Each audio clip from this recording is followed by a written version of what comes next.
Alors ce départ de Jésus-Christ ne signifie pas la fin de l'histoire, bien au contraire.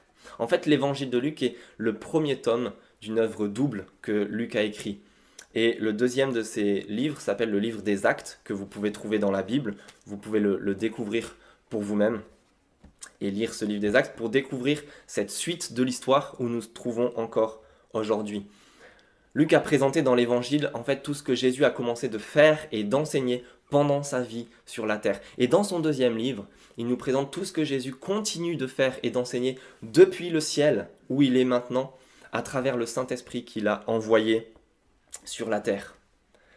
Et c'est cette période dans laquelle nous nous trouvons aujourd'hui, ce règne de Jésus-Christ au ciel, à travers l'œuvre du Saint-Esprit sur la terre et en nous, jusqu'à un jour final et définitif où Jésus-Christ reviendra, où il viendra pour signer la fin de l'histoire.